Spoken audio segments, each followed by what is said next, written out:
Hola, muy buenas tardes a todos. Mi nombre es Matías Ledesma, soy licenciado en enfermería, soy de Argentina, de la provincia de Entre Ríos, y me he desempeñado aquí en mi provincia mayormente en el cuidado de pacientes críticos en el área de terapia intensiva y también en guardias de emergencias.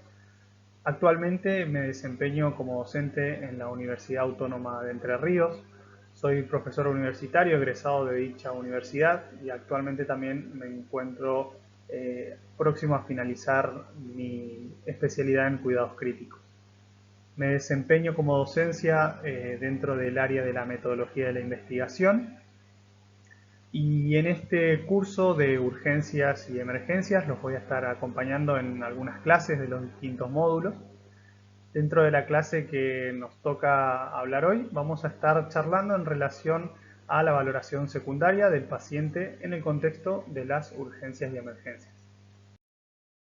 Bueno, los objetivos de esta clase son, por un lado, reforzar algunos conceptos que hemos visto en clases anteriores relacionados a la atención integral del paciente en urgencias y emergencias.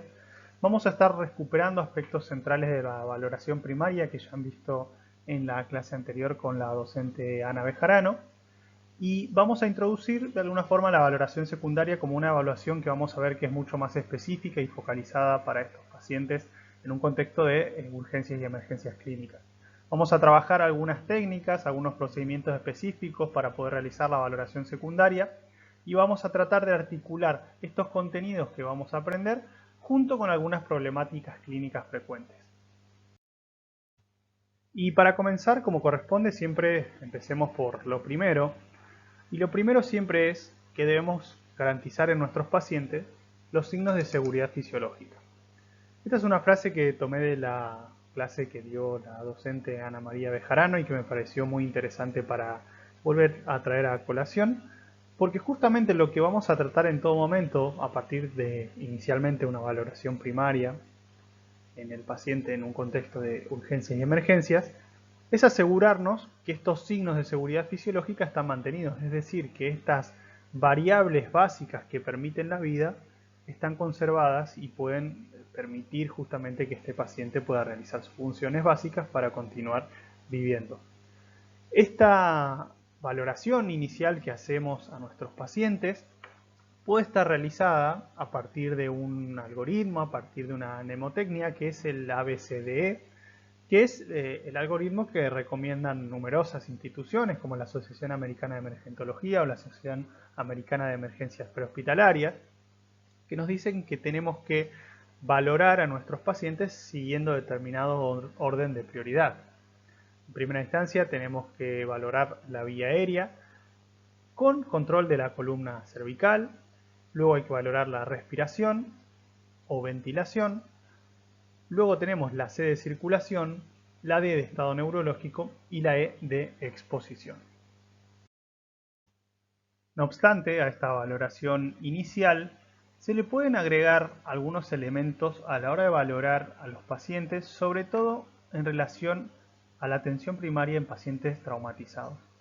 Muchos de ustedes puede ser que trabajen en unidades de guardias de urgencias, en instituciones hospitalarias, y hayan recibido con frecuencia pacientes traumatizados. Y sabemos que estos pacientes, una de las complicaciones más graves que pueden presentar son las hemorragias. Por lo tanto, lo que es diversos organismos internacionales como la Asociación Americana de Cirujanos de Urgencia, que han elaborado cursos, por supuesto, de alcance internacional, como puede ser el ATLS, que seguramente lo hayan escuchado hablar en algún momento, nos recomiendan al algoritmo de la valoración primaria incorporarle al menos una letra inicial, que es la letra X, que nos habla del control de la hemorragia exsanguinante. Esta letra X nos habla de que si no controlamos, si no valoramos precozmente a un paciente con hemorragia de estas características, hemorragia exsanguinante, hablamos de una hemorragia que nos puede conllevar a la pérdida total de la volemia del paciente en tan solo cuestión de minutos. Por lo tanto, no podemos garantizar una vía aérea, una ventilación, si por supuesto primeramente no hemos prevenido la hemorragia exsanguinante, es decir, la pérdida total de la volemia de forma muy rápida. Por eso, estos organismos nos recomiendan en los pacientes traumatizados incorporar esta letra inicial a la valoración para controlar siempre primero las hemorragias exsanguinantes. Una vez que hemos asegurado el control de estas hemorragias y la hemostasia de estas hemorragias, podemos continuar con la valoración primaria como lo hemos venido haciendo en todos los pacientes. Cuando hablamos del control de la vía aérea permeable en la letra A, también se incorpora para pacientes traumatizados el control de la columna cervical. Recordemos que estos son pacientes propensos a tener lesiones en la columna, sobre todo a nivel cervical, cuando hay traumatismos que puedan ser de cráneo o no. Por lo tanto, cuando valoramos la vía aérea y su permeabilidad, es importante asegurarnos de que estamos protegiendo esta columna cervical para no producirle un daño agregado al paciente. Luego tenemos la B de ventilación y acá esto lo incorporo yo, que es el aporte de oxígeno si es necesario. Porque muchas veces en el contexto de urgencias y emergencias le proporcionamos oxígeno a todo paciente traumatizado en forma rutinaria. Y debemos saber que el oxígeno como tal es un medicamento y como todo medicamento tiene sus efectos deseados, sus efectos benéficos, terapéuticos, pero también tiene sus efectos adversos y además tiene un costo económico para la institución. Algo que hemos aprendido y que hemos vivido en la pasada pandemia por COVID-19 es que el oxígeno es caro, no es fácil de conseguir y muchas veces en esta situación de pandemia se convirtió en un bien escaso. Por lo tanto hay que hacer un uso racional del mismo, como por supuesto deben usarse racionalmente todos los medicamentos a nuestra disposición. Por lo tanto, el aporte de oxígeno en pacientes traumatizados debe limitarse solamente a pacientes que realmente lo requieran. Ya vamos a ver más adelante cuáles podrían ser este tipo de pacientes. Cuando hablamos de la letra C, hablamos de la circulación y del control de hemorragias. Si bien hemos hecho previamente un control con la letra X de las hemorragias exsanguinantes, pueden haber hemorragias secundarias de menor gravedad que requieran nuestro control. Y recordemos que cuando hablamos de circulación, hablamos de hemodinamia, hablamos de mantener la estabilidad de la circulación del aparato cardiocirculatorio de este paciente. Hablamos de mantener, por supuesto, la perfusión a los tejidos. Esto quiere decir que tiene que haber una adecuada frecuencia cardíaca y una adecuada presión arterial. Continuamos con la letra D, que nos hace referencia al déficit neurológico, es decir, que vamos a tener que evaluar cuán grave es este déficit a nivel del sistema nervioso central en el caso de que esté presente y ya vamos a ver mediante qué estrategias podemos hacerlo. Y por último, la letra E, que nos habla de la exposición, pero también nos habla del control térmico, que es algo fundamental en los pacientes traumatizados, como veremos más adelante. Como han podido ver en la clase previa y hemos podido repasar en estas primeras diapositivas de esta clase, la valoración primaria es vital para justamente mantener la vida del paciente. Básicamente nos vamos a encargar de asegurar y de garantizar los signos de seguridad fisiológica de ese paciente. Y esta valoración primaria es importante que recordemos que en el ámbito prehospitalario, es decir, antes de la llegada a las instituciones sanitarias, debe realizarse dentro del contexto de lo que se conoce como la hora de oro. Esta hora de oro, esta hora dorada, básicamente se basa en las acciones que debemos llevar a cabo en los primeros 60 minutos desde los cuales se encuentra al paciente en una situación de emergencia y urgencia prehospitalaria. En los primeros 20 minutos de esta hora dorada es el tiempo que tenemos que tardar en descubrir este incidente desde su aparición, desde que ocurre este accidente, y activar el sistema de emergencias. Y estos 20 minutos es el tiempo en el que debería llegar el sistema de emergencias prehospitalario hacia ese paciente. Luego llegan lo que se conoce como los 10 minutos de platino, que son 10 minutos muy importantes, que son básicamente los 10 minutos en los que el personal de asistencia sanitaria prehospitalaria le va a brindar esta atención inicial al paciente en base a la valoración inicial que hemos visto. Estos 10 minutos de platino son fundamentales porque básicamente nos infieren en la capacidad y en la calidad de sobrevida que va a poder tener ese paciente. Por lo tanto, es muy importante que haya equipos prehospitalarios formados y capacitados para la atención inicial de los pacientes en situación prehospitalaria. Cuando se garantizan los signos de seguridad fisiológica dentro de estos 10 minutos de platino, las chances de sobrevida del paciente aumentan enormemente. Luego de estos 10 minutos de platino, en donde el personal del servicio prehospitalario ha atendido inicialmente a ese paciente, ya sea a partir de controlar las hemorragias, controlar la vía aérea, ventilación, circulación y todos los aspectos que hemos visto previamente, es el momento del transporte del paciente hacia una institución que pueda atender según su complejidad. Y luego, en los últimos 20 minutos de esta hora dorada inicial en el paciente accidentado, en el paciente en trauma, es donde las instituciones sanitarias, dentro del ámbito intrahospitalario, nos encargaremos de realizar la estabilización inicial de este paciente. Esta estabilización inicial va a ser mucho más efectiva, va a ser mucho mejor si el paciente ha recibido una adecuada atención durante los 10 minutos de platino.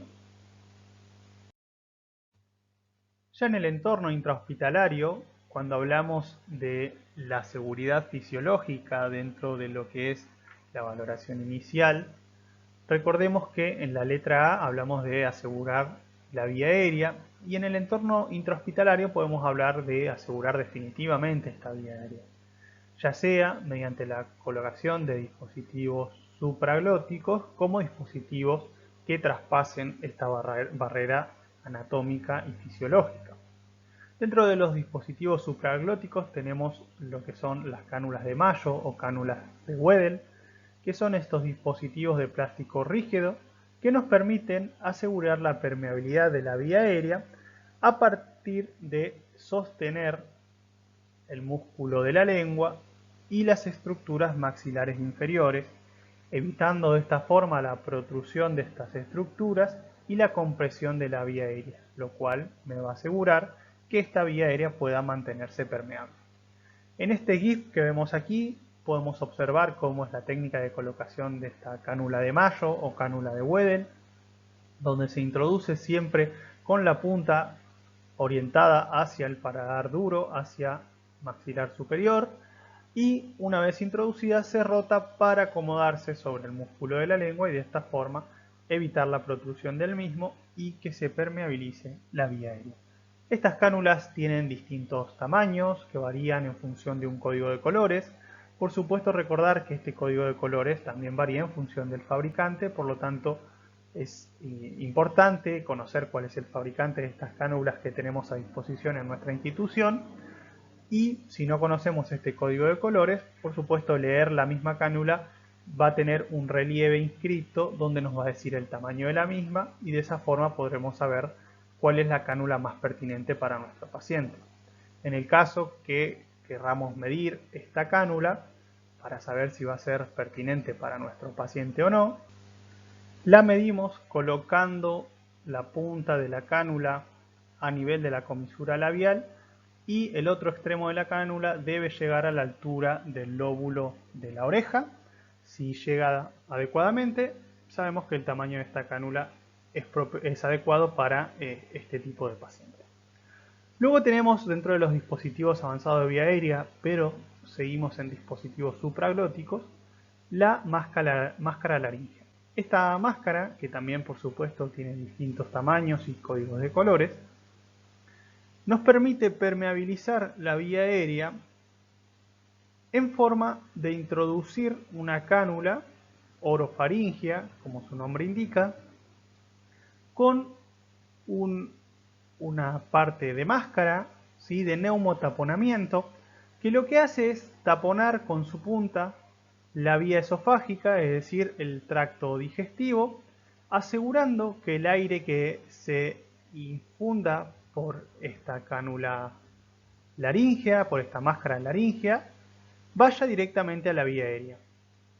Esta máscara de aquí, este balón de neumotaponamiento, se infunde con hasta 20 mililitros de aire y esto nos asegura de que se tape la vía digestiva, se tape el esófago y todo el aire que nosotros ventilemos por aquí va a ir directamente hacia la vía aérea.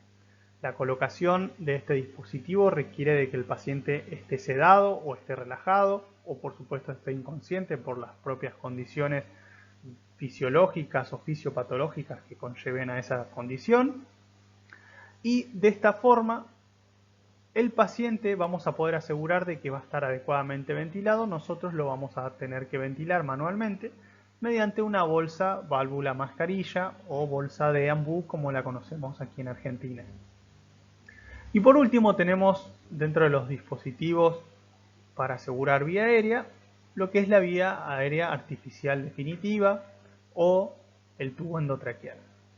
Este tubo se coloca mediante laringoscopía directa y atraviesa las cuerdas vocales para introducirse en la porción superior de la tráquea entre 3 y 4 centímetros por encima de la carina bronquial, y lo que nos va a permitir es insuflar un volumen de aire directamente hacia la vía aérea. Para esto, por supuesto, el paciente deberá estar sedado o inconsciente a fin de abolir el reflejo de oxígeno, y este dispositivo siempre será colocado por un médico que tenga la destreza de poder realizarlo. Si estamos en una situación de urgencias y emergencias y no estamos con un médico que tiene la destreza para colocar un tubo endotraqueal, porque no tiene práctica, porque puede ser una persona nueva en su puesto laboral, debemos siempre evitar la pérdida de tiempo en intentos repetidos de intubación y utilizar otros dispositivos que nos permitan asegurar la permeabilidad de esa vía aérea para asegurar, por supuesto, la ventilación a ese paciente hasta que llegue un profesional que pueda realizar una intervención de vía aérea definitiva. Si continuamos con la letra B, es importante asegurar de que el paciente ventile adecuadamente. Para ello es fundamental la posición. Aquí tenemos un ejemplo de posición ortopneica, donde mediante esta posición sedente se asegura la verticalidad del tórax, facilitando el descenso de las vísceras abdominales para de esta forma facilitar la expansión torácica y facilitar la ventilación. Por lo tanto, siempre que tengamos un paciente con mecánica ventilatoria inapropiada o con dificultad en la misma, siempre es recomendable utilizar posiciones sedentes, posiciones que nos aseguren la verticalidad del tórax para la disminución de las vísceras abdominales y la facilidad de la contracción diafragmática y la expansión torácica. En aquellos pacientes inconscientes o que no ventilen adecuadamente, vamos a tener que realizar ventilación en forma manual. Esta es la famosa bolsa válvula mascarilla o bolsa de ambú, donde se conecta mediante una cánula de oxígeno a una fuente de oxígeno, que puede ser un tubo, que puede ser un panel central. Tiene un reservorio de oxígeno que será apretado por el operario para expulsar un volumen de oxígeno puro con presión positiva. Y tiene una mascarilla que tiene sus bordes de goma blanda, que muchas veces son mascarillas que se utilizan a partir de inflarse con un determinado volumen de aire para adecuarse a las estructuras anatómicas del paciente. La ventilación con bolsa, válvula, mascarilla puede seguir distintos patrones. En este caso tenemos la técnica de la C y la E. Fíjense que entre el dedo índice y el dedo pulgar se forma una C entre el puente nasal del paciente y el mentón, la barbilla del paciente. Formamos esta C que rodea la mascarilla para asegurarnos de que está bien fijada sobre el rostro del paciente y que no se produzcan fugas. Y la E nos hace referencia a estos tres dedos de aquí que traccionan la mandíbula inferior del paciente, el mentón, y nos permiten hiperextender la vía aérea para asegurarnos de que este volumen de aire que nosotros infundimos a partir de apretar este reservorio con presión positiva pueda descender por una vía aérea que sea permeable. Imagínense infundirle ventilación positiva a un paciente que tiene la vía aérea totalmente doblada, ese aire no va a poder ingresar a la vía aérea. En cambio, si hacemos una adecuada técnica de ventilación mediante la C y la E y una adecuada hiperextensión de la vía aérea, este volumen de aire puede recorrer mucho mejor esa vía aérea. Recordemos también en pacientes traumatizados esta hiperextensión del cuello debe ser limitada debido a que puede haber una lesión cervical. Por lo tanto, se hace lo que se conoce como una tracción mandibular, donde otro operario va a poder ayudarnos en la ventilación mientras nosotros con nuestras dos manos tomamos la mandíbula inferior en la parte de la apófisis mastoides y traccionamos la mandíbula hacia adelante. Esta tracción de los dos lados de la mandíbula hacia adelante nos asegura que la vía aérea superior esté permeable y este volumen de aire que el otro operario le va a infundir al paciente pueda ingresar adecuadamente a la vía aérea. Y por último, tener en cuenta que en pacientes que la ventilación mecánica esté indicada, podemos utilizar para asegurar esta ventilación distintos dispositivos de ventilación mecánica, como puede ser este ejemplo aquí donde tenemos ventilación mecánica no invasiva. Esto lo vamos a ver más adelante en futuras clases. Dentro de esta estabilización inicial del paciente en este entorno ya intrahospitalario, ¿sí? Ya hemos salido del prehospitalario, seguimos con la letra C y estamos hablando de mantener una adecuada circulación. Estamos hablando básicamente de proveer o asegurar la perfusión a los tejidos. Es decir, que a las células del cuerpo de nuestro paciente les llegue una adecuada irrigación que les provea de los nutrientes necesarios para las funciones celulares y que a su vez pueda retirar y llevarse todos los desechos metabólicos tóxicos de esa célula. Para adecuar o para asegurar una adecuada circulación, en primera instancia tenemos que tener un buen acceso venoso en ese paciente. Siempre se dice que en los pacientes en shock debe tratarse de colocar al menos 2 accesos venosos de buen calibre, por si se llega a perder uno, siempre tener otro de repuesto. Cuando hablamos de buen calibre, hablamos de un calibre número 20, número 18. No es necesario que los calibres sean mucho mayores, porque también se ha demostrado que calibres muy elevados en los catéteres endovenosos conllevan más fácilmente a lesiones intravasculares, como puede ser flebitis o también complicaciones infecciosas del propio acceso venoso. Por lo tanto, con un catéter calibre 20, calibre 18 será suficiente si tenemos que hacer una resucitación hídrica a este paciente. Luego, como resucitación inicial, se puede plantear el uso de cristaloides en una dosis de 30 mililitros por kilo de peso del paciente.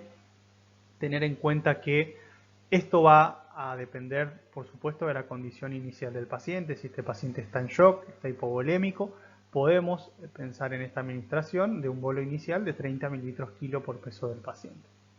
Si es posible, esta infusión de sustancias parenterales, en este caso de líquidos y electrolitos a partir de soluciones de cristaloides, como puede ser la solución fisiológica, como puede ser el Ringer lactato, es importante que los administremos precalentados, porque recordemos que el paciente en urgencias y emergencias, y particularmente el paciente traumatizado, suele tener hemorragias, suele tener pérdida de sangre, y pensemos que la sangre tiene algo muy importante. No solo lleva los nutrientes clásicos que todos conocemos, como son la glucosa y el oxígeno, sino que también lleva un elemento muy importante que es el calor. Un producto del metabolismo de nuestro cuerpo es el calor. Nuestras células con su metabolismo producen calor. Y este calor justamente es necesario para mantener la homeostasia dentro de nuestro organismo. Si la temperatura interna del cuerpo varía mucho, como ustedes sabrán, las proteínas disueltas en el plasma sanguíneo no van a poder llevar a cabo sus funciones porque la naturaleza de esas proteínas se altera en función de la temperatura. Por lo tanto, si la temperatura interna de nuestro paciente es muy baja porque perdió mucha sangre y con esa sangre perdió también calor, ese descenso de la temperatura interna va a impedir que se realicen adecuadamente las funciones metabólicas y ese paciente se va a descompensar. Por lo tanto, si tenemos que infundir líquidos parenterales como cristaloides, es importante que esos cristaloides estén adecuadamente calentados a la temperatura corporal normal interna, que puede ser alrededor de 37 grados. Recordemos, si nosotros infundimos a un paciente líquidos a temperatura ambiente, como pueden ser a 20 grados, imagínense la diferencia de temperatura que hay entre los 37 grados internos y los 20 grados del suero fisiológico que nosotros le estamos infundiendo a ese paciente. Se van a tener que poner en marcha una gran cantidad de mecanismos de producción de calor para poder calentar fisiológicamente esa solución que le estamos administrando. Por lo tanto, si tenemos a disposición un microondas, algún dispositivo, mantas térmicas, algún dispositivo que nos permita calentar estos cristaloides que le vamos a infundir a nuestro paciente, sobre todo en pacientes traumatizados con pérdida de sangre, es importante precalentar esta infusión de líquidos y electrolitos. Luego tener en cuenta de que la pérdida de sangre va a tener que reponerse adecuadamente a partir de la reposición de hemocomponentes. Por mucho líquido que nosotros le pasemos al paciente, por mucha solución fisiológica o Ringer lactato que le administremos al paciente, esto solo va a hacer que hemodiluir los componentes de la sangre, porque solo le estamos administrando líquidos y electrolitos. A esa sangre le faltan hemocomponentes, le faltan glóbulos rojos, le faltan plaquetas y le faltan todas las proteínas propias de estos componentes de la sangre. Por lo tanto, todo eso se le va a tener que proveer a partir de la transfusión de estos hemoderivados y estos hemocomponentes. Por supuesto, siempre justificado a partir de un examen de laboratorio que nos diga que el paciente tiene glóbulos rojos bajos, que el paciente tiene plaquetas bajas o que el paciente tiene albúmina o proteínas séricas bajas. Eso nos va a demostrar que tenemos que transfundir esos hemocomponentes. Y por último, siempre pensar que tenemos un objetivo, ¿no? Nosotros queremos reanimar la circulación de este paciente, pero siempre buscando un objetivo mínimo. Estos objetivos mínimos pueden ser una presión arterial sistólica de al menos 90 milímetros de mercurio o, si tenemos disponible para su medición, una presión arterial media de 65 milímetros de mercurio, un ritmo diurético de al menos 1 mililitro kilo hora. Es muy importante tener siempre en cuenta la ventana renal dentro de lo que es la valoración de la perfusión de nuestros pacientes. Por supuesto, en ausencia de insuficiencia renal, si tenemos un paciente renal crónico, nunca vamos a lograr esta diuresis y por lo tanto este objetivo lo vamos a tener que descartar. Y por otro lado, la ventana cutánea dentro de lo que es la valoración de la perfusión de nuestros pacientes, con algo que se utiliza mucho hoy en día y que está muy recomendado, que es el tiempo de relleno capilar. Este tiempo de relleno capilar está dado en valores normales en menos de 3 segundos. Es decir, si nosotros apretamos, como podemos ver en esta imagen, en este GIF de aquí, si apretamos uno de los dedos de nuestro paciente, que puede ser el dedo índice, durante 10 segundos vamos a ver que se produce vasoconstricción y este dedo se va a comenzar a poner pálido por esa misma vasoconstricción. Luego de 10 segundos liberamos la presión y contamos la cantidad de segundos que tarda el retorno venoso, el retorno sanguíneo mejor dicho, en volver a perfundir esta zona y que vuelva a estar rosada y que vuelva a estar adecuadamente perfundida. En pacientes en shock, en pacientes hipoperfundidos, este retorno venoso está muy aumentado y tarda más de 4 o 5 segundos. ¿Por qué? Porque hay mucha vasoconstricción y hay mucha hipoperfusión. Entonces, uno de los objetivos de nuestra reanimación es mejorar esta perfusión tisular periférica para lograr nuevamente un relleno capilar en un tiempo inferior, igual o inferior a 3 segundos. En cuanto a la resolución de la letra D del déficit neurológico, recordemos que lo hacemos mayormente a partir de la escala de coma de Glasgow o a partir de otras escalas que pueden ser la escala ABDN o la valoración del reflejo pupilar. Ya vamos a ver qué otros signos es importante valorar en este caso. Lo que vamos a buscar siempre es que el Glasgow de nuestro paciente sea superior a 13. Si tenemos valores entre 12 y 9 vamos a tener que evaluar con todo el equipo tratante y sabemos que pacientes con una escala de coma de Glasgow inferior o igual a 8 deben ser inmediatamente valorados por un neurocirujano porque puede haber una afección en el sistema nervioso central de gran gravedad. Por eso todo paciente con un Glasgow igual o menor a 8 tiene que tener una valoración neuroquirúrgica inmediata.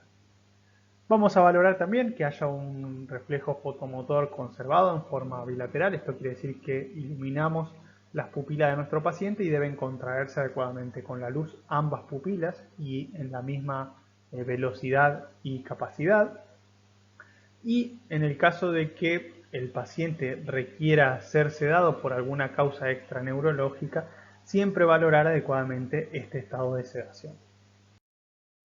Y en relación a la última letra, la letra E, que nos habla de la exposición y el control térmico, la exposición sabemos que es muy importante porque a partir de la exposición de las estructuras del cuerpo vamos a poder valorar si hay otras lesiones, vamos a poder valorar los distintos sistemas y principalmente nos va a servir esta exposición para nuestra evaluación secundaria que ya vamos a ver a continuación.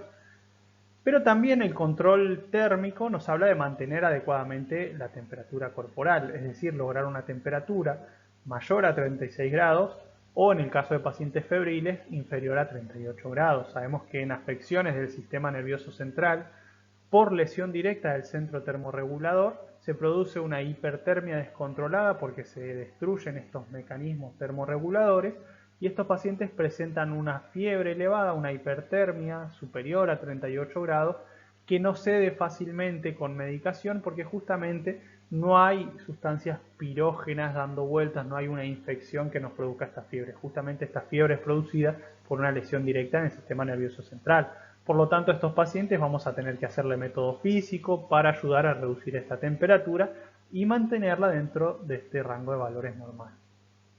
Y luego tener en cuenta de que el control de la temperatura también nos permite prevenir lo que se conoce como la tríada de la muerte, que hoy en día se habla también de una tétrada de la muerte o un diamante de la muerte por incorporar un nuevo elemento. Generalmente y tradicionalmente la tríada de la muerte nos hablaba de la presencia de hipotermia, coagulopatía y acidosis. ¿Qué nos decía esta tríada? Que los pacientes traumatizados, generalmente con hemorragia, como dijimos previamente, a partir de esta pérdida de sangre pierden mucho calor y entran en un estado de hipotermia. Esta hipotermia acentúa aún más la vasoconstricción y la hipoperfusión a los tejidos, lo cual conlleva a que las células de esos tejidos que están hipoperfundidos, que no reciben los nutrientes que necesitan, entran en un metabolismo que se conoce como anaerobio. Es este metabolismo que se produce cuando no hay un adecuado volumen de oxígeno para que esta célula pueda hacer su metabolismo aeróbico como produce en situaciones normales. Este metabolismo anaerobio, es decir, sin oxígeno, produce niveles elevados de lactato, de ácido láctico, y cuando estos niveles altos de ácido comienzan a circular, producen una situación de acidosis, sobre todo metabólica. La acidosis, a su vez, dificulta el proceso de coagulación, la agregación plaquetaria, la desencadenación de la cascada de coagulación. Por lo tanto, acentúa aún más la coagulopatía. Es decir, el paciente consumió en gran medida plaquetas, factores de la coagulación, y como consumió muchos de estos, encima está acidótico, lo cual hace que consuma aún más, porque la coagulación es ineficaz por culpa de esta acidosis. ¿Y qué pasa si mi paciente no coagula bien? Pues que va a seguir sangrando y por lo tanto si sigue sangrando va a seguir estando cada vez más hipotérmico y esto se convierte en un círculo vicioso que deviene en la muerte del paciente. Por eso se conoce como tríada de la muerte. A esta tríada de la muerte últimamente se le incorpora la hipocalcemia, debido a que los niveles de calcio bajan enormemente en situaciones de hemorragia, en situaciones de pérdida sanguínea, y que muchas veces las transfusiones o infusiones, mejor dicho, de cristaloides que nosotros hacemos a nuestros pacientes no contienen calcio y esto hace que se diluya aún más el calcio. Y el calcio sabemos que es muy importante por muchos motivos, sobre todo porque muchos de los factores de la coagulación son calcio dependientes, necesitan calcio para poder sintetizarse. Por lo tanto, esta hipocalcemia nos agrava la coagulopatía, por ende nos agrava la hipotermia y por ende nos agrava las situaciones de acidosis. Por eso es importante quizá considerar este cuarto componente de la pérdida de calcio en relación a la actividad de la muerte. Tener en cuenta que en el ámbito prehospitalario, por supuesto, no podemos saber cómo está el calcio de nuestro paciente, pero sí dentro del ámbito hospitalario, donde podemos hacer un hemograma, un análisis de laboratorio, es importante que siempre le echemos un ojo al calcio para ver cómo están sus niveles y asegurarnos de que los niveles estén lo más adecuados posible para facilitar todo el proceso de estabilización de este paciente que está entrando en una tríada de la muerte. Luego de haber visto esta valoración inicial, este repaso de la valoración inicial, vamos a ver lo que es la valoración secundaria, que debemos saber que nunca la podemos iniciar a esta valoración secundaria si primeramente no hemos asegurado estos signos fisiológicos y estos signos de seguridad fisiológica a partir de la evaluación primaria de la A, B, C, D y E. Una vez que hemos hecho este A, B, C, D y E y hemos asegurado estos signos de seguridad fisiológica, podemos tranquilamente tomarnos el tiempo de hacer una evaluación secundaria que va a ser mucho más amplia y mucho más focalizada. Justamente amplia es una de las mnemotecnias que nos ayudan a guiar la anamnesis inicial de una valoración secundaria. Esta mnemotecnia amplia, que en inglés parte de las letras sample, nos habla de 5 aspectos que tenemos que averiguar en el paciente. Y esto lo podemos averiguar preguntándole directamente al paciente o si el paciente está inconsciente yendo a fuentes secundarias como puede ser la familia, como puede ser historias clínicas, etc. Primero averiguar si el paciente posee alergias conocidas, ya sean a medicamentos o alergias alimentarias. Luego ver y conocer qué medicación tomaba el paciente habitualmente, si tomaba algún tipo de medicación, si tenía algunas patologías previas al accidente, como patologías crónicas, o en el caso de las mujeres, esta letra P nos habla de pregnant, que quiere decir embarazada, porque también tenemos que saber si esta mujer está embarazada o no. Se dice generalmente en el ámbito de las urgencias y las emergencias que toda mujer joven en edad fértil está embarazada hasta que se demuestre lo contrario. Por lo tanto, si no lo podemos demostrar, debemos tratar como que esa paciente potencialmente pueda estar embarazada para asegurarnos de no proveer un daño al posible efecto que pueda tener esta mujer embarazada. Luego, la letra LI o LI nos habla de la liberación por la presencia de vómitos o diarreas o conocer cuál fue la última ingesta de ese paciente, ya sea medicamentosa o alimenticia. Y luego, por último, la letra A nos habla de conocer cómo fue esta lesión, cómo fueron los eventos que desencadenaron esta lesión, por ejemplo, en un paciente quemado, con qué elemento se quemó, qué tipo de quemadura se produjo, si hubo riesgo de inhalación de monóxido de carbono o no, en el caso de un accidente con politraumatismo, cuál fue la cinemática del trauma, qué tipo de trauma fue, como para nosotros de alguna forma poder inferir qué tipo de lesiones tiene este paciente en función de qué tipo de accidente tuvo. Y a grandes rasgos esta valoración secundaria se compone de dos principales componentes. Por un lado tenemos el examen físico, que vamos a hacerlo en forma cefalocaudal para valorar a nuestro paciente, y por otro lado tenemos los exámenes, estudios y pruebas complementarias que nos van a ayudar a perfilar esta valoración secundaria en función de cada una de las etiologías ocurrentes. Y para recordar, sabemos que el examen físico se comprende a su vez de 4 técnicas básicas que son la inspección, la ocultación, la percusión y la palpación. Y a su vez el examen físico puede ser guiado u orientado en función de distintos criterios. Podemos seguir para hacer este examen físico un orden cefalocaudal, es decir, de la cabeza a los pies, o estudiar por regiones, ¿sí? Realizar este examen físico según distintas regiones, como puede ser región cefálica, región torácica, o por aparatos o sistemas, como puede ser sistema respiratorio, sistema cardiovascular, sistema gastrointestinal, o también dentro de lo que es el marco de nuestra disciplina, utilizar una teoría de enfermería que nos respalde y que nos ordene este examen físico, como pueden ser, por ejemplo, las necesidades básicas de Virginia Anderson, los patrones funcionales de Gordon, es decir, que podamos seguir cierto orden lógico y prioritario para realizar cada una de estas técnicas que componen el examen físico. Recordemos que en la inspección vamos a utilizar nuestra vista para observar criteriosamente cada una de las estructuras corporales de nuestro paciente. En la auscultación vamos a utilizar justamente el oído para auscultar, escuchar los sonidos que produce el cuerpo de nuestro paciente en órganos huecos, particularmente en cavidad torácica y cavidad abdominal. La percusión consistirá en golpear metódicamente estas cavidades huecas del organismo para que produzcan un sonido característico que nosotros podamos identificar, como son el tórax y el abdomen, y la palpación, donde podremos palpar básicamente cualquier estructura del organismo en búsqueda de hallazgos patognomónicos, particulares que nos puedan llamar la atención. Y luego tenemos, dijimos, dentro de estos dos grandes elementos que componen la valoración secundaria, luego del examen físico, tenemos exámenes complementarios, pruebas complementarias que podemos hacer a nuestro paciente para identificar cuál es la patología subyacente o la etiología causal del cuadro clínico que nosotros estamos valorando.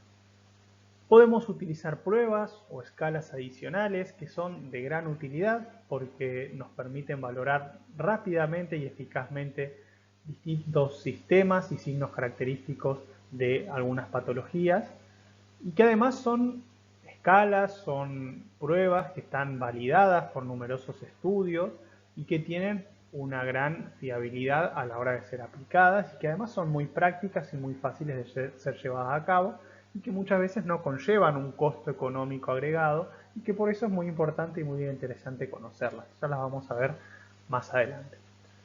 También tenemos estudios de laboratorio cuando estén disponibles, las radiografías, ¿sí?, de cavidades huecas particularmente son útiles en servicios de urgencias y emergencias, pero también por supuesto de estructuras óseas para encontrar fracturas u otras lesiones. En centros de mayor complejidad podemos llegar a tener disponible la tomografía que nos va a poder precisar mucho más el estado interno de las estructuras anatómicas del paciente. Y por último, la ecografía, que es un elemento de la valoración secundaria fundamental que hoy en día se está tratando de utilizar mucho más, de que sea mucho más frecuente dentro no solo de las terapias intensivas y no solamente de los servicios de urgencias y emergencias, sino en todos servicios institucionales, inclusive en el prehospitalario también, ¿por qué no? Poder utilizar la ecografía y que esta ecografía sea bedside, sea al lado de la cama del paciente y que me permita valorar, porque el ecógrafo tiene eso que es excelente, me permite valorar en tiempo real, es decir, estoy viendo en tiempo real cómo están las estructuras internas de ese paciente y qué tipo de alteración puede haber según la imagen ecográfica que yo estoy utilizando. En enfermería el uso de la ecografía está en auge y es muy importante que los enfermeros comencemos a capacitarnos en el uso de la ecografía para las distintas técnicas que componen nuestra disciplina. En el caso de esta clase vamos a ver un ejemplo de valoración secundaria de orden cefalocaudal, por lo tanto vamos a empezar analizando lo que es la cabeza y el cuello de nuestro paciente. Aquí vamos a hacer un nuevo examen neurológico mucho más profundo porque hablamos de cabeza y cuello y hablamos particularmente de que lo más importante aquí es el sistema nervioso central y vamos a evaluar este examen neurológico a partir nuevamente de la escala de Comas de Glasgow, a partir del reflejo fotomotor, ¿sí? Recordemos que iluminábamos esas pupilas y esto estimulaba el tercer par craneal, el nervio motor ocular común, lo cual producía una contracción de la pupila. Cuando había un daño a nivel del sistema nervioso central, ese nervio no funcionaba adecuadamente, por lo tanto la pupila no se contrae, no se produce una miosis y se encuentra una pupila midriática, es decir, una pupila totalmente dilatada. Esto nos habla de daño a nivel del sistema nervioso central. Y luego hay otros signos, otros reflejos que podemos analizar, pero sobre todo se utilizan en pacientes ya con posible diagnóstico de muerte encefálica o una lesión a nivel del sistema nervioso central ya muy grave, como puede ser la ausencia del reflejo corneano, donde se estimula la córnea con una gasa estéril, y si no se produce un parpadeo en respuesta, estamos hablando de que hay ausencia de reflejo corneano, o la ausencia de reflejo tusígeno, se realiza una aspiración traqueal al paciente, y si no tose en respuesta, hablamos de reflejo tusígeno abolido, por lo tanto daño severo a nivel del sistema nervioso central. Y por ejemplo en los signos podemos pensar en el signo de Babinski, que es un signo que naturalmente se da en pacientes pediátricos, pero en pacientes adultos es patognomónico del sistema nervioso central, que lo que se hace es estimular la planta del pie del paciente. Generalmente se utiliza una virome, ¿sí?, sin sacarle la tapa a esa virome, el capuchón, utilizar ese plástico para no dañar la piel del paciente. Se hace un estímulo en la planta del pie y si se produce una elevación del primer dedo del pie con un arqueo del resto de dedos abiertos en forma de abanico, es un signo de Babinski positivo y nos habla de alteración en la conducción nerviosa y nos habla de lesión o de inflamación a nivel del sistema nervioso central. Y luego otro signo importante a tener en cuenta cuando hacemos la valoración neurológica son los signos de fractura de base de cráneo, que está dada por una triada de signos que son los ojos de mapache, el signo de Battle y la otorrinolicorrea. El signo de ojos de mapache nos habla de que el paciente va a tener hematomas periorbitarios bilaterales y van a ser bien característicos estos hematomas alrededor de los ojos. El signo de Battle nos habla de una equimosis, de un hematoma que vamos a tener en la apófisis mastoidea, así detrás de la oreja vamos a encontrar ese hematoma bien característico de la fractura de base de cráneo. Y luego la otolicorrea o rinolicorrea, que es la salida básicamente del líquido cefalorraquídeo por las fosas nasales o por el conducto, el canal auditivo, que también se puede asociar también a hemotímpano o alguna hemorragia nasal junto con este líquido cefalorraquídeo que es bien característico, bien cristalino. Entonces, si tenemos la presencia de estos tres signos, estamos hablando de un paciente que seguramente tenga fractura de base de cráneo, lo cual es una lesión importante a nivel del sistema nervioso central.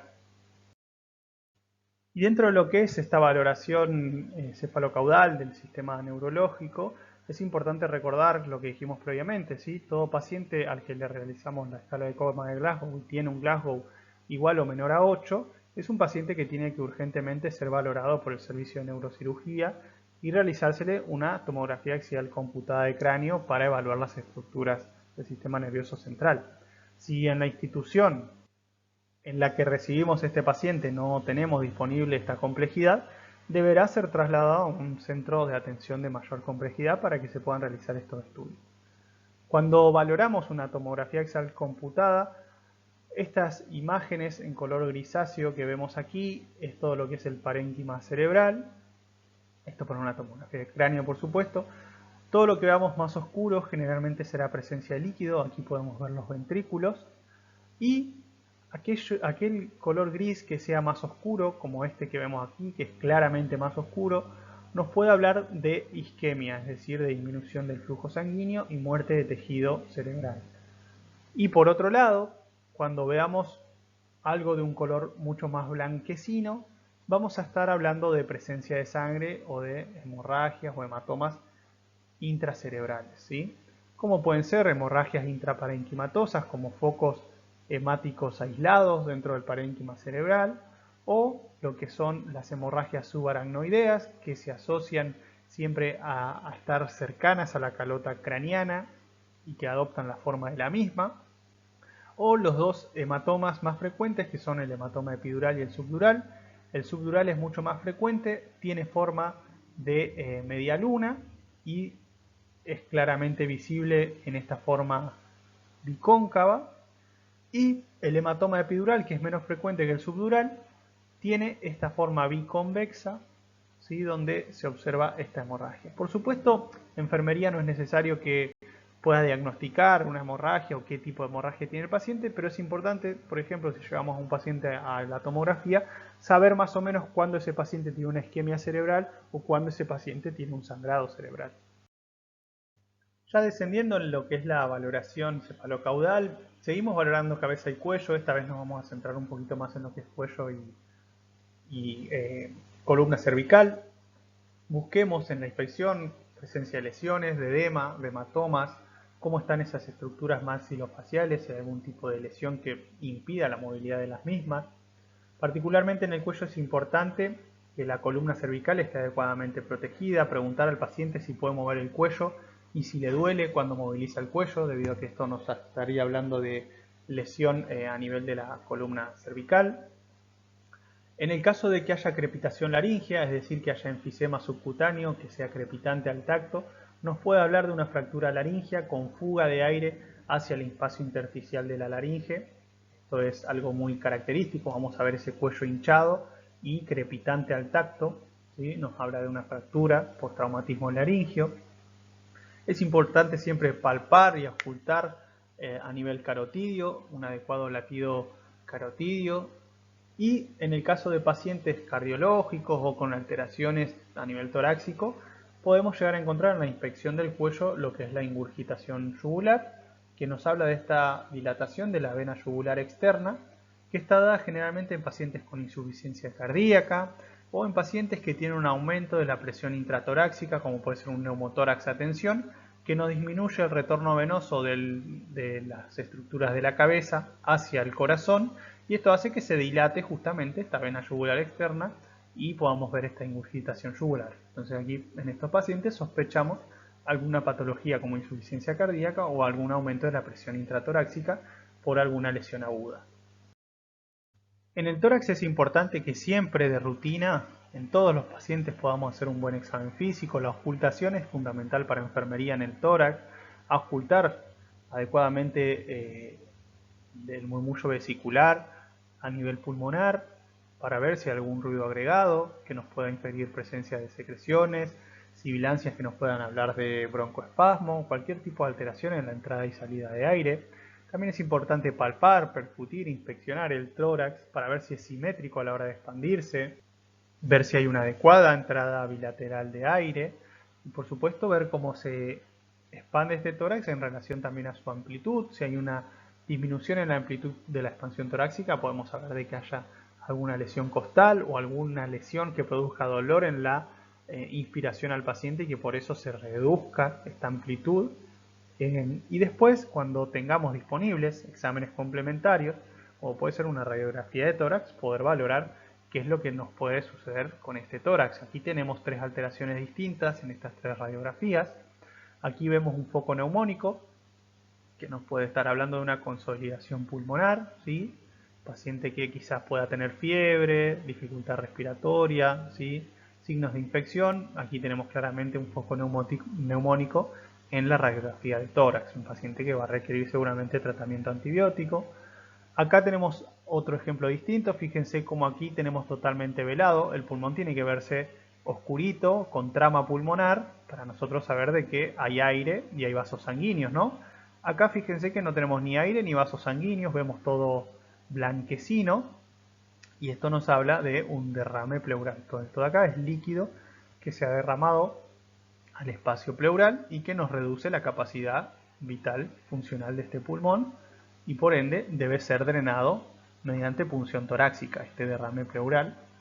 Y aquí tenemos otro ejemplo de otra patología que podemos llegar a encontrar en la inspección de la radiografía de tórax, como es un neumotórax. Fíjense que aquí tenemos un pulmón distendido con trama vascular pulmonar, ¿sí? Todos estos vasitos sanguíneos y ramificaciones terminales pulmonares. Y acá, fíjense cómo no tenemos nada, hay una línea pleural aquí bien marcada y todo esto de aquí es aire que se ha introducido en la cavidad pleural, produciendo un neumotórax, en este caso un neumotórax enorme, un neumotórax bien marcado que debe ser drenado urgentemente. Fíjense qué reducido, qué chiquitito que queda el pulmón aquí, y este paciente va a estar muy inestable hasta que no le drenemos todo este exceso de aire que no permite que este pulmón se expanda adecuadamente. Y en relación a la valoración cefalocaudal ya en el tórax, centrándonos sobre todo en lo que es la valoración cardíaca, es importante que podamos auscultar este corazón, ver que los ruidos 1 y 2 sean normofonéticos, y si existiese algún soplo, la presencia de algún soplo, recordemos que nos habla de alteraciones generalmente a nivel de las válvulas cardíacas, o ruidos agregados, es importante dar aviso al resto del equipo. Para ello también nos van a servir estudios complementarios como puede ser el electrocardiograma en el caso de que esté disponible. Es importante el electrocardiograma poder valorar siempre que hayan complejos normales, que la distancia entre estos complejos sea relativamente regular y en el caso de que haya estructuras morfológicas que llamen la atención, fíjense en este caso como tenemos en B3 un supradesnivel del segmento ST con elevación muy marcada, también lo vemos aquí en B4. Esto nos estaría hablando, por ejemplo, de un síndrome de coronario agudo, justamente con elevación del segmento ST. Y aquí tenemos, por ejemplo, una radiografía de tórax, donde, fíjense la silueta cardíaca, qué enorme que está, parece casi un derrame pericárdico como vimos anteriormente, ¿no? Una silueta cardíaca muy agrandada, que nos está hablando justamente de un derrame pericárdico. ¿sí? Lo que vimos anteriormente era un derrame pleural. En este caso estamos viendo un derrame pericárdico, donde la silueta cardíaca, que tiene los bordes bien definidos, está muy agrandada, y esto nos habla de que mucho líquido, puede ser sangre, se ha desplazado hacia el espacio pericárdico. ¿Y qué pasa con esto? Nos dificulta el movimiento del corazón, y por ende el paciente va a estar muy inestable porque ese corazón no se puede contraer adecuadamente. En cuanto a la valoración del abdomen y pelvis, podemos realizar el examen físico orientándonos a partir de distintas estrategias. Generalmente para su estudio el abdomen se divide en 9 cuadrantes, pero también hay algunos autores que lo dividen en 4 cuadrantes. En el caso de dividirlo en 9 cuadrantes es importante realizar un examen físico completo en cada uno de los cuadrantes. Cuando ocultemos tenemos que buscar la presencia de ruidos hidroaéreos, si están disminuidos o directamente están ausentes. Recordemos que los ruidos hidroaéreos nos hablan de peristaltismo, de movimiento intestinal, y que si están ausentes no hay peristaltismo, no hay movimiento intestinal. Y justamente si los ruidos hidroaéreos están hiperactivos, escuchamos muchos ruidos hidroaéreos, ya aquí hay otro problema, y es que hay un exceso de movimiento intestinal, como puede ser en procesos intestinales inflamatorios, diarreas, etc. Si percutimos este abdomen, generalmente el abdomen tiene que tener cierto timpanismo porque hay presencia de aire, hay presencia de líquido. Si nosotros percutimos ese abdomen y ese abdomen está muy mate, ¿sí? Es decir, es muy seco ese ruido que se produce, la matidez generalizada nos puede hablar de que puede haber obstrucción intestinal, presencia de materia fecal en exceso, o por el contrario, si encontramos un abdomen hipertimpánico, podríamos estar hablando de un neumoperitoneo, es decir, una fuga de aire a la cavidad peritoneal por la perforación generalmente de una víscera, infección y producción de gas.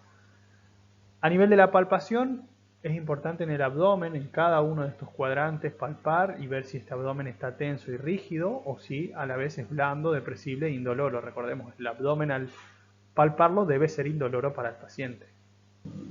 Y a nivel de la inspección, recordar siempre inspeccionar el abdomen. Si es visiblemente tenso, doloroso, es importante también aquí correlacionar con los gestos que pueda hacer nuestro paciente, gestos de dolor, o la presencia o no de heridas visibles que requieran una intervención inmediata por parte de enfermería. Y dentro de lo que es los exámenes complementarios que nos permitirían valorar el abdomen y la pelvis, fíjense, aquí tenemos una tomografía donde esto negro que vemos aquí es aire. Todo esto de aquí es un neumoperitoneo, una presencia de aire en el peritoneo.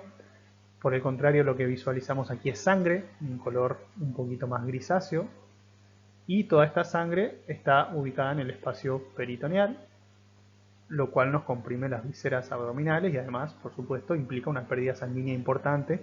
Estos son pacientes que muchas veces se chocan, están inestables y no sabemos por qué, y se le hace un estudio y se le encuentra un hemoperitoneo, una pérdida de sangre a nivel de una de las vísceras abdominales, que por supuesto es grave y requiere intervención quirúrgica inmediata. Y aquí tenemos una radiografía donde, fíjense, se puede observar que hay una ruptura diafragmática con herniación de las vísceras abdominales, particularmente del estómago, ingresando en la cavidad torácica debido a esta ruptura del diafragma. Seguimos descendiendo y ahora estamos valorando los miembros inferiores, en general miembros inferiores y superiores también, pensar en el sistema musculoesquelético en general, ¿no? Y cuando lo valoramos es importante el examen físico poder hacer una adecuada inspección. Cuando observamos los miembros, valorar que tengan no solo la forma adecuada, sino también que tengan un rango de movilidad conservado. Esto se puede asociar muchas veces a la propia valoración del sistema nervioso central, a la valoración neurológica. Y en la inspección también es muy importante poder observar la piel, sobre todo en los miembros. Los miembros son muy propensos a reducir su flujo sanguíneo en situaciones de shock. Por lo tanto, por ejemplo, aquí tenemos un score de los que habíamos mencionado previamente, que es el score de moteado, que básicamente nos dice que a partir de la observación de la piel alrededor del nivel de la rodilla y observar las livideces alrededor de esta zona, nos dice cuán hipoperfundido o cuán grave es el shock o la hipoperfusión que tiene ese paciente.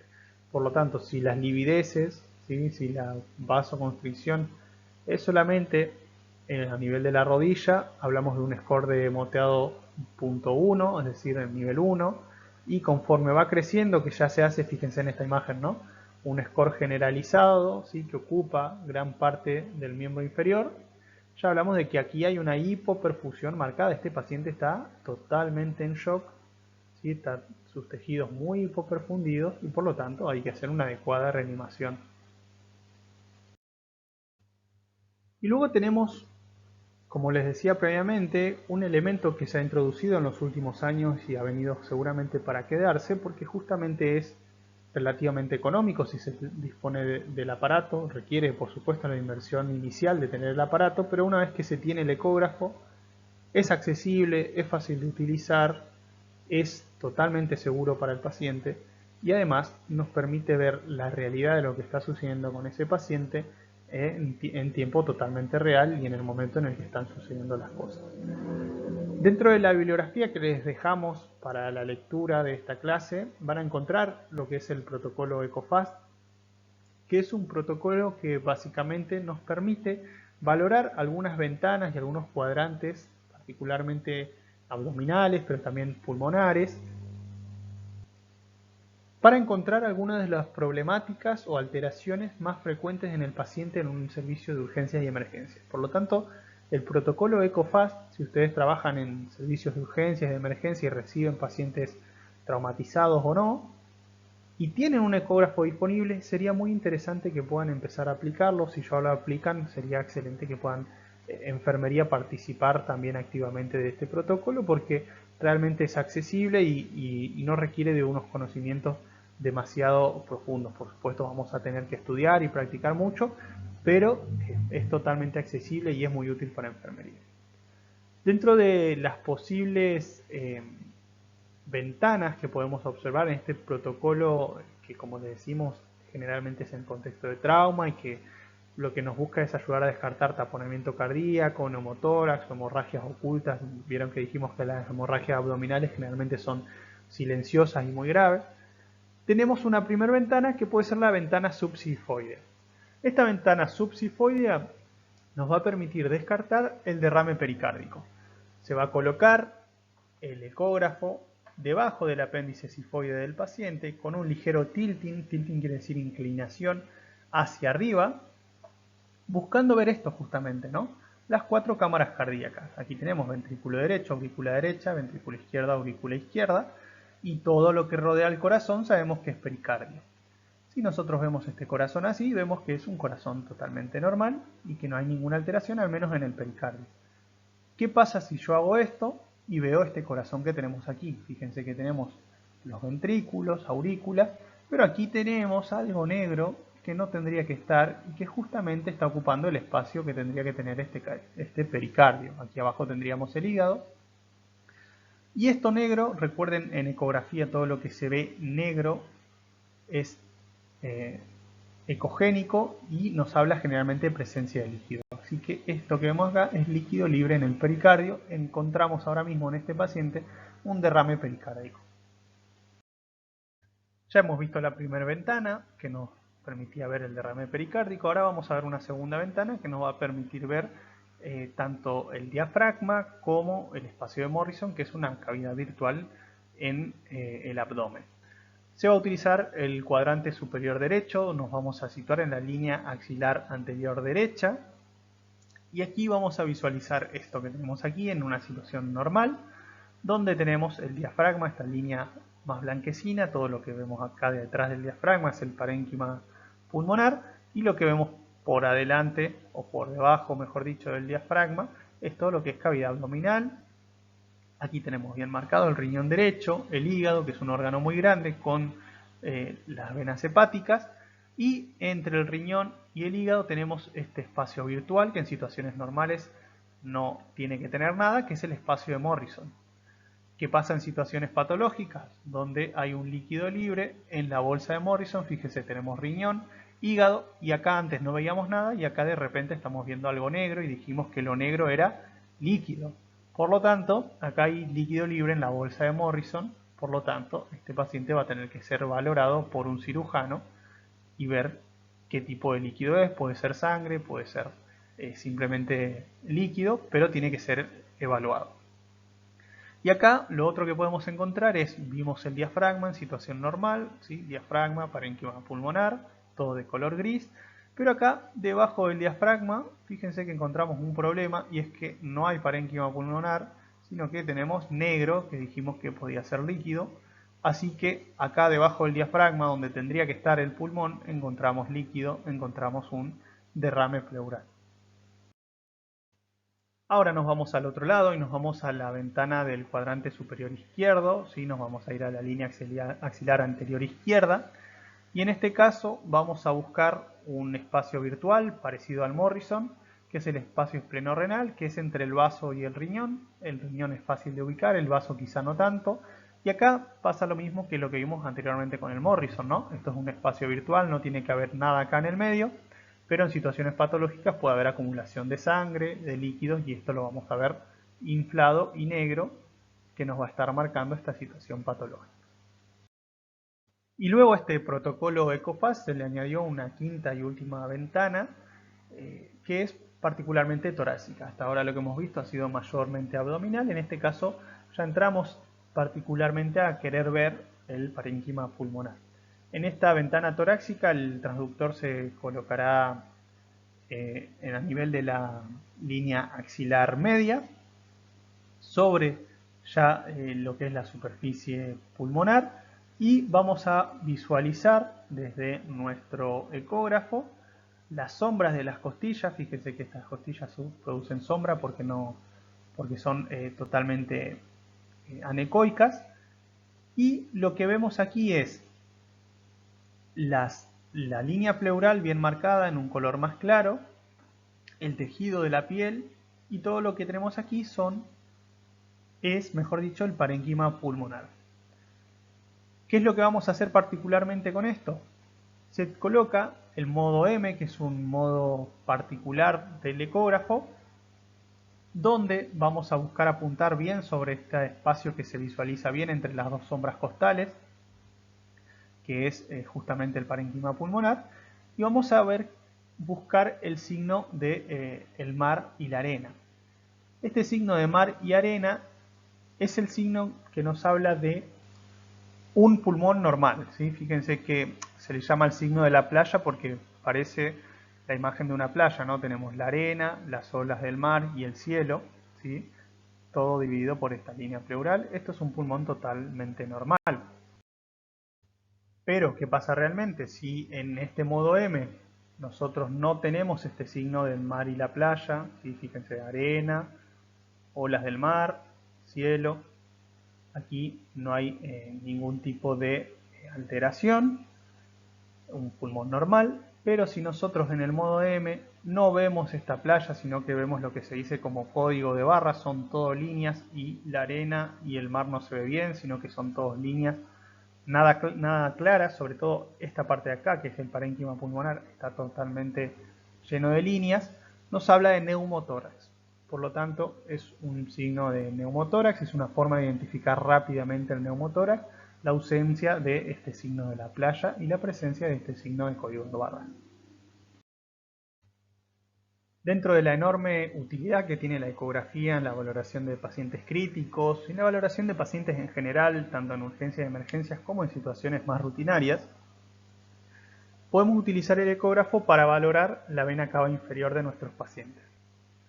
A partir de una ventana que puede ser subsifoidea, como la que vimos previamente, se enfoca el corazón buscando encontrar la vena cava inferior, ¿sí? Saliendo, o mejor dicho, ingresando a la aurícula derecha. Y una vez que se localiza esta vena cava inferior, detrás del hígado, vamos a medirla. Recordemos que los ecógrafos nos permiten realizar mediciones. Lo que se hace es frizar la imagen, y luego de frizar esa imagen se despliega una regla y se puede realizar una medición de las distintas estructuras que estamos observando. Si nosotros medimos esta vena cava al final de la inspiración, ¿sí? Esperamos que el paciente inspire, pausamos, medimos este diámetro de vena cava inferior, y este diámetro que nosotros medimos es inferior a 10 milímetros, nos habla de que el paciente necesita líquido, está deshidratado, al menos en el espacio intravascular. y nos habla de que es un paciente que respondería positivamente a la infusión de líquidos. Vieron que, y quienes trabajan en cuidados críticos van a estar muy acostumbrados a esto, una pregunta clásica en los pacientes en cuidados críticos es hasta qué punto administramos fluido a este paciente, porque si le seguimos pasando líquido van a comenzar a aparecer complicaciones y efectos indeseados. Bueno, la ecografía de vena cava inferior o el diámetro de vena cava inferior nos permite inferir cuándo un paciente es respondedor a líquidos. Cuando el diámetro es menor a 10 milímetros o se produce colapso inspiratorio, nos habla de un paciente que sería respondedor a fluidos. En contraste, si nosotros medimos esta vena cava inferior y el diámetro es mayor a 20 milímetros, sabemos de que no necesita más líquido, inclusive es probable que necesitemos utilizar una terapia restrictiva en relación a los fluidos porque esa vena está muy dilatada y porque hay mucho volumen circulando. Por lo tanto, la ecografía de vena cava inferior es una excelente herramienta para valorar la necesidad de fluidoterapia en pacientes críticos.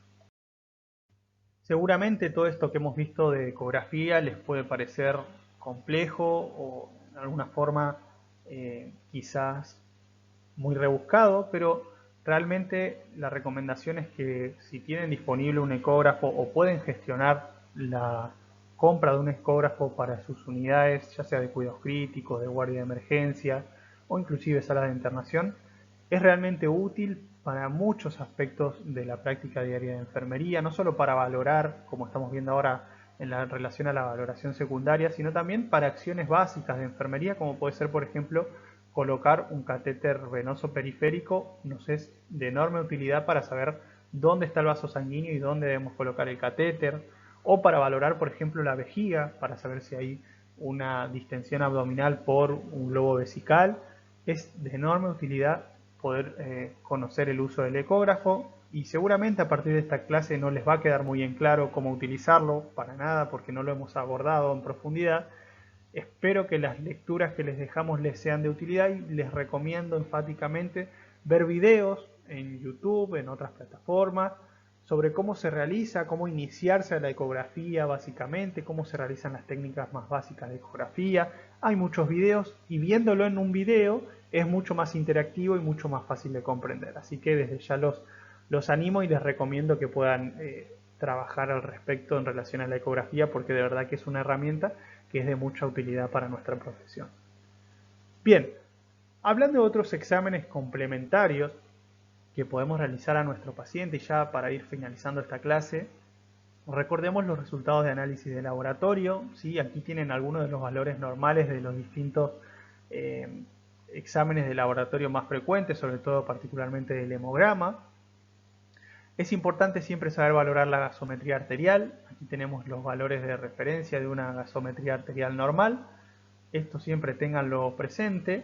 Y a partir de la alteración en esta gasometría, sabemos que podemos inferir las distintas alteraciones en relación al pH, como puede ser la acidosis, tanto metabólica como respiratoria, como la alcalosis.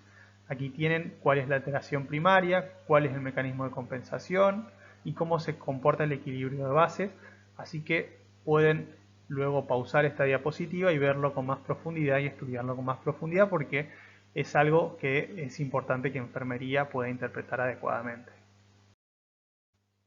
Bueno, y ya para cerrar la clase a modo de repaso, es importante que recordemos que la valoración secundaria es una búsqueda mucho más específica en la que nos vamos a centrar en encontrar ya causas más específicas de las alteraciones que luego de una adecuada valoración primaria han sido relativamente estabilizadas. Recordemos siempre eso, ¿no?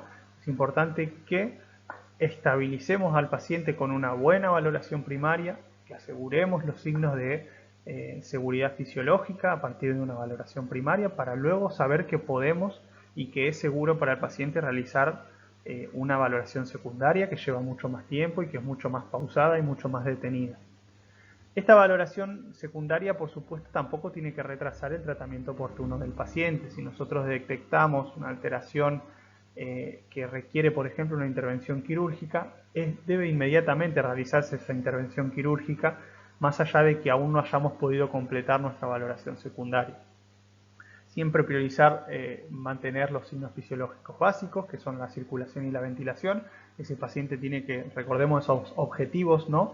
Mantener al menos una presión arterial sistólica de 90 milímetros de mercurio o una presión arterial media de 65 milímetros de mercurio, con una ventilación adecuada, y siempre es importante que recordemos incorporar nuevas estrategias para maximizar la eficacia tanto de la valoración inicial primaria como de la valoración secundaria en nuestro paciente en urgencias de emergencia. Como vemos aquí en este GIF que se está reproduciendo en bucle, tratemos de no luchar contra el futuro y no luchar contra las nuevas tecnologías y nuevas posibilidades que se abren camino dentro de la atención a nuestros pacientes, porque justamente vienen a que nosotros mejoremos esa atención a nuestros pacientes. Por lo tanto, si están disponibles determinadas tecnologías que podemos implementar, utilicémosla, no luchemos contra ella, porque vienen justamente a ser una herramienta para que nosotros podamos utilizar y perfeccionar nuestra atención a los pacientes en el contexto de las urgencias y las emergencias. Muchas gracias por su atención, nos vemos en próximos videos.